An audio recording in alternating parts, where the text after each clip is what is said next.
मधुबन के बाबा, मधुबन के बाबा मुरली वाले, आपका क्या कहना, आपका क्या कहना। ओम शांति। आज 7 अक्टूबर 2025 के साकार मधुर महावाक्य हैं। आज मीठे मीठे बाप दादा बोले, मीठे बच्चे, भिन्न भिन्न युक्तियाँ सामने रख याद की यात्रा पर रहो। इस पुरानी दुनिया को भूल अपने स्वीट होम और नई दुनिया को याद करो। बाबा ने कहा, मीठे बच्चे, भिन्न भिन्न युक्तियाँ सामने रख याद की यात्रा पर रहो। इस पुरानी दुनिया को भूल अपने स्वीट होम और नई दुनिया को याद करो। बाबा ने आज प्रश्न पूछा कि कौन सी एक्ट अथवा पुरुषार्थ अभी ही चलता है, सारे कल्प में नहीं। तो उत्तर में बाबा ने समझाया कि याद की यात्रा में रह आत्मा को पावन बनाने का पुरुषार्थ, सारी दुनिया को पति से पावन बनाने की एक्ट सारे कल्प में सिर्फ इसी संगम समय पर चलती है। यह एक्ट हर कल्प रिपीट होती है। तुम बच्चे इस अनादि अविनाशी ड्रामा के वंडरफुल राज को समझते हो। ओम शांति। रूहानी बाप बैठ रूहानी बच्चों को समझाते हैं, इसलिए रूहानी बच्चों को देही अभिमानी या रूहानी अवस्था में निश्चय बुद्धि होकर बैठना व सुनना है। बाप ने समझाया है, आत्मा ही सुनती है इन ऑर्गन्स के द्वारा। यह पक्का याद करते रहो। सदगति और दुर्गति का यह चक्र तो हर एक की बुद्धि में रहना ही चाहिए, जिसमें ज्ञान और भक्ति सब आ जाती है। चलते फिरते बुद्धि में यह रहे। ज्ञान और भक्ति, सुख और दुख, दिन और रात का खेल कैसे चलता है। हम 84 का पाठ बजाते हैं, बाप को याद है तो बच्चों को भी याद में रहने का पुरुषार्थ कराते हैं। इससे तुम्हारे विकर्म भी विनाश होते हैं और तुम राज्य भी पाते हो। जानते हो कि ये पुरानी दुनिया तो अब खलास होनी है। जैसे कोई पुराना मकान होता है और नया बनाते हैं तो अंदर में निश्चय रहता है कि अभी हम नए मकान में जाएंगे, और फिर मकान बनने में कभी वर्ष 2 लग जाते हैं। जैसे नई दिल्ली में गवर्नमेंट हाउस आदि बनते हैं तो ज़रूर गवर्नमेंट कहेगी कि हम ट्रांसफ़र हो नई दिल्ली में जाएंगे। तुम बच्चे जानते हो कि ये सारी बेहद की दुनिया पुरानी है, अब जाना है नई दुनिया में। बाबा युक्तियाँ बताते हैं कि ऐसी ऐसी युक्तियों से बुद्धि को याद की यात्रा में लगाना है। हमको अब घर जाना है, इसलिए स्वीट होम को याद करना है, जिसके लिए मनुष्य माथा मारते हैं। यह भी मीठे मीठे बच्चों को समझाया है कि ये दुख धाम अब खत्म होना है। भल तुम यहाँ रहे पड़े हो, परंतु ये पुरानी दुनिया पसंद नहीं है और हमको फिर नई दुनिया में जाना है।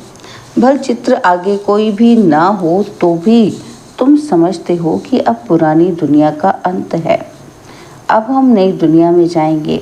भक्ति मार्ग के तो कितने ढेर चित्र हैं, उनकी भेंट में तुम्हारे तो बहुत थोड़े हैं। तुम्हारे ये ज्ञान मार्ग के चित्र हैं और वह सब हैं भक्ति मार्ग के चित्रों पर ही सारी भक्ति होती है। अब तुम्हारे तो है रियल चित्र, इसलिए तुम समझा सकते हो कि रॉन्ग और राइट क्या है। बाबा को कहा ही जाता है नॉलेजफुल। तुमको यह नॉलेज है। तुम जानते हो कि हमने सारे कल्प में कितने जन्म लिए हैं, ये चक्र कैसे फिरता है। तुमको निरंतर बाप की याद और इस नॉलेज में रहना है। बाप तुमको सारी रचता और रचना की नॉलेज देते हैं तो बाप की भी याद रहती है। बाबा ने समझाया है कि मैं तुम्हारा बाप, टीचर, सतगुरु हूँ, तुम सिर्फ ये समझाओ। बाबा कहते हैं तुम मुझे पतित पावन, लिबरेटर, गाइड कहते हो ना, तो फिर कहाँ का गाइड? शांति धाम, मुक्ति धाम का। वहाँ तक बाप ले जाकर छोड़ेंगे। बच्चों को पढ़ाकर, सिखलाकर गुलगुल बनाकर घर ले जाए छोड़ेंगे। बाप के सिवाय तो कोई ले जा ही नहीं सकते। भल कोई कितना भी तत्वज्ञानी व ब्रह्म ज्ञानी हो, वह समझते हैं कि हम ब्रह्म में लीन हो जाएंगे। तुम्हारी बुद्धि में है कि शांति धाम तो हमारा घर है, वहाँ जाकर फिर नई दुनिया में हम पहले पहले आएंगे। वह सब बाद में आने वाले हैं। तुम जानते हो कैसे सब धर्म नंबरवार आते हैं। सत्युग त्रेता में किसका राज्य है, उन्हों का धर्म शास्त्र क्या है। सूर्यवंशी चंद्रवंशी का तो एक ही शास्त्र है, परंतु वह गीता कोई रियल नहीं है, क्योंकि तुमको जो ज्ञान मिलता है वो तो यहाँ ही खत्म हो जाता है, वहाँ कोई शास्त्र ही नहीं। द्वापर से जो धर्म आते हैं उन्हों के शास्त्र कायम हैं, चले आ रहे हैं। अब फिर एक धर्म की स्थापना होती है तो बाकी सब विनाश हो जाने हैं। कहते रहते हैं कि एक राज्य, एक धर्म, एक भाषा, एक मत हो, वह तो एक द्वारा ही स्थापन हो सकता है। तुम बच्चों की बुद्धि में सतयुग से लेकर कलयुग अंत तक सारा ज्ञान है। बाप कहते हैं अब पावन बनने के लिए पुरुषार्थ करो। आधा कल्प लगा है तुमको पतित बनने में, वास्तव में सारा कल्प ही कहे। यह याद की यात्रा तो तुम अभी ही सीखते हो, वहाँ यह है ही नहीं। देवताएं पतित से पावन होने का पुरुषार्थ नहीं करते, वह पहले राजयोग सीख यहाँ पावन हो जाते हैं। उसको कहा जाता है सुखधाम। तुम जानते हो कि सारे कल्प में सिर्फ अब ही हम याद की यात्रा का पुरुषार्थ करते हैं, और फिर यही पुरुषार्थ अथवा जो एक्ट चलती है पतित दुनिया को पावन बनाने के लिए, और फिर कल्प बाद रिपीट होगी। चक्र तो ज़रूर लगाएंगे ना। तुम्हारी बुद्धि में ये सब बातें हैं कि ये नाटक है। सभी आत्माएं पाठधारी हैं जिनमें अविनाशी पाठ भरा हुआ है। जैसे वह ड्रामा चलता रहता है, परंतु वह फिल्म घिसकर पुरानी हो जाती है। यह है अविनाशी। ये भी वंडर है, कितनी छोटी आत्मा में सारा पाठ भरा हुआ है। बाप तुम्हें कितनी गुहे गुहे महीन बातें समझाते हैं। अभी कोई भी सुनते हैं तो कहते हैं ये तो बड़ी वंडरफुल बातें समझाते हो। आत्मा क्या है वह अभी समझा है। शरीर की तो सब समझते हैं। डॉक्टर लोग तो मनुष्य के हार्ट को निकालकर बाहर रखते फिर डाल देते हैं, परंतु आत्मा का किसी को पता ही नहीं है। आत्मा पतित से पावन कैसे बनती है ये भी कोई नहीं जानते। पतित आत्मा, पावन आत्मा, महान आत्मा कहते हैं ना। सब पुकारते भी हैं कि हे पतित पावन, आकर मुझे पावन बनाओ, परंतु आत्मा पावन कैसे बनेगी? उसके लिए चाहिए अविनाशी सर्जन। आत्मा पुकारती उसको है जो पुनर्जन्म रहित है। आत्मा को पवित्र बनाने की दवाई उसके पास ही है। तो तुम बच्चों के खुशी में रोमांच खड़े हो जाने चाहिए कि भगवान पढ़ाते हैं। ज़रूर तुमको भगवान भगवती बनाएंगे। भक्ति मार्ग में इन लक्ष्मी नारायण को भगवान भगवती ही कहते हैं। तो यथा राजा रानी तथा प्रजा होगी ना। आप समान पवित्र भी बनाते हैं, ज्ञान सागर भी बनाते हैं, और फिर अपने से भी जास्ती विश्व का मालिक बनाते हैं। पवित्र अपवित्र का कंप्लीट पार्ट तुमको बजाना होता है। तुम जानते हो कि बाबा आया हुआ है और फिर से आदि सनातन देवी देवता धर्म स्थापन करने, जिसके लिए ही कहते हैं कि धर्म प्राय लोप हो गया है। उनकी बड़ के झाड़ से ही भेंट की गई है। शाखाएं ढेर निकलती हैं, थुर है ही नहीं। फाउंडेशन, बाबा कहते ये भी कितने धर्मों की शाखाएं निकली हैं। फाउंडेशन देवता धर्म है नहीं, प्राय लोप है। बाप कहते हैं वह धर्म है, परंतु धर्म का नाम फिरा दिया है। पवित्र ना होने के कारण अपने को देवता कह ही ना सके। ना हो तब तो बाप आकर रचना रचे, तभी तो रचना रचे ना। तो अभी तुम समझते हो कि हम पवित्र देवता थे, अभी पतित बने हैं। हर चीज़ ऐसे होती है। तुम बच्चों को ये भूलना नहीं चाहिए। पहली मुख्य मंजिल है कि बाप को याद करने की, जिससे ही पावन बनना है। बोलते सब ऐसे हैं कि हमको पावन बनाओ, ऐसे नहीं कहेंगे कि हमको राजा रानी बनाओ। तो तुम बच्चों को बहुत फख्र होना चाहिए। तुम जानते हो हम तो भगवान के बच्चे हैं, अभी हमको ज़रूर वर्षा मिलना चाहिए। कल्प कल्प ये पाठ बजाया है, झाड़ बढ़ता ही जाएगा। बाबा ने चित्रों पर भी समझाया है कि यह है सदगति के चित्र। तुम औरली भी समझते हो, चित्रों पर भी समझाते हो। तुम्हारे इन चित्रों में सृष्टि के आदि मध्य अंत का राज आ जाता है। बच्चे जो सर्विस करने वाले हैं, आप समान बनाते जाते हैं। पढ़कर पढ़ाने की कोशिश करनी चाहिए। जितना जास्ती पढ़ेंगे उतना ऊंच पद पाएंगे।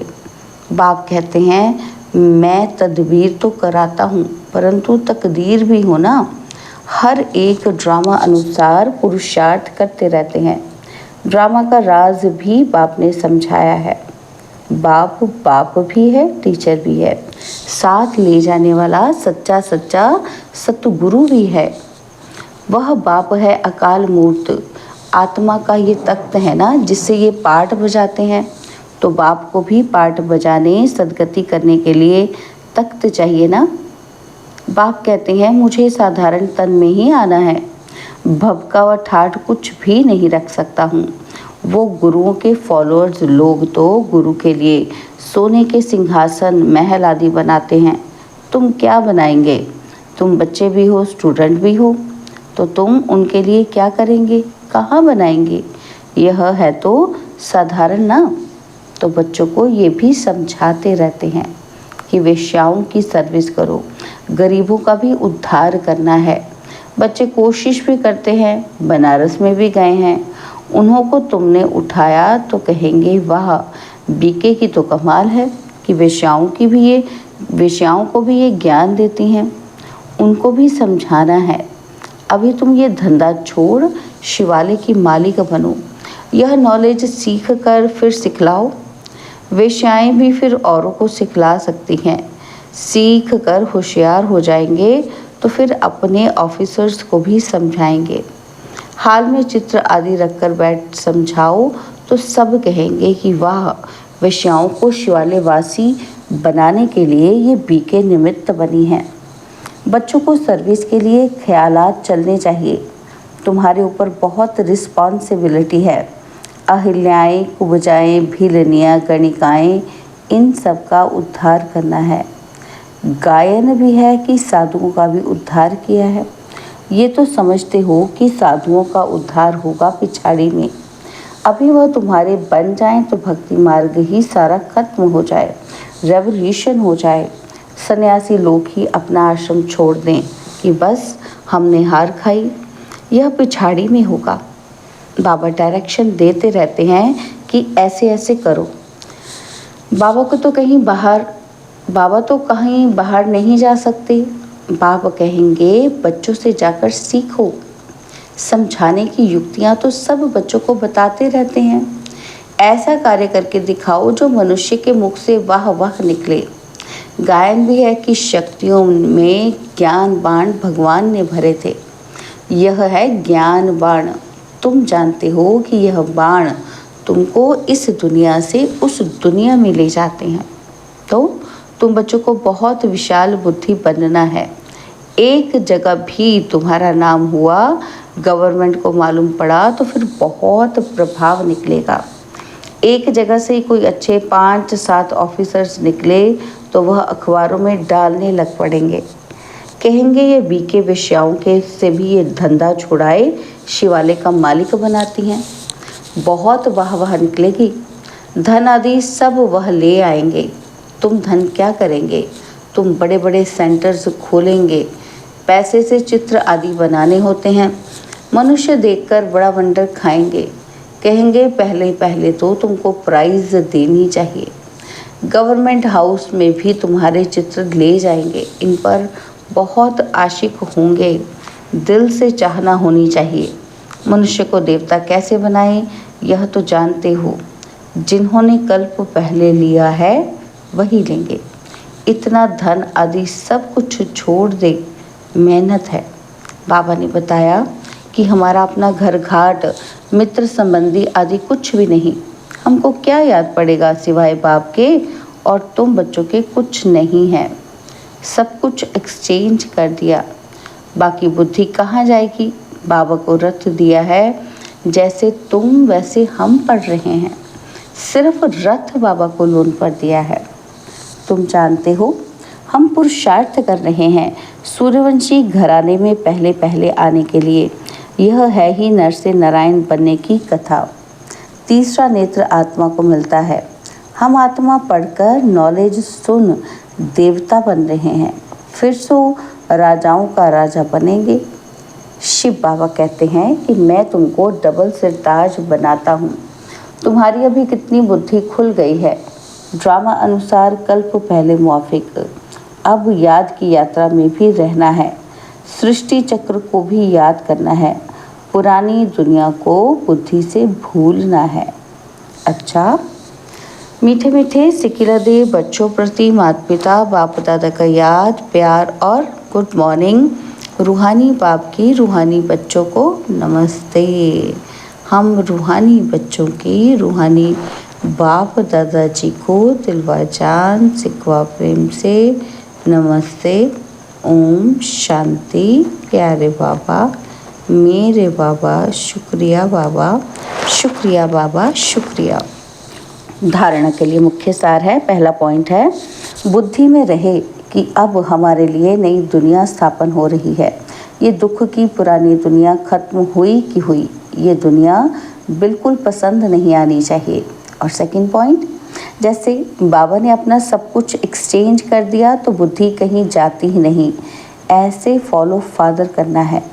दिल में बस यही चाहना रहे कि हम मनुष्य को देवता बनाने की सेवा करें, इस वैश्यालय को शिवालय बनाएं। बाबा ने आज हमें वरदान दिया, देह अभिमान के रॉयल रूप को भी समाप्त करने वाले साक्षी और दृष्टा भव। देह अभिमान के रॉयल रूप को भी समाप्त करने वाले साक्षी और दृष्टा भव। दूसरों की बातों को रिगार्ड न देना, कट कर देना, यह भी देह अभिमान का रॉयल रूप है, जो अपना व दूसरों का अपमान कराता है। क्योंकि जो कट करता है उसे अभिमान आता है, और जिसकी बात को कट करता है उसे अपमान लगता है। इसलिए साक्षी दृष्टा के वरदान को स्मृति में रख ड्रामा की ढाल व ड्रामा के पट्टे पर हर कर्म और संकल्प करते हुए मैंपन के इस रॉयल रूप को भी समाप्त कर हर एक की बात को सम्मान दो, स्नेह दो, तो वह सदा के लिए सहयोगी हो जाएगा।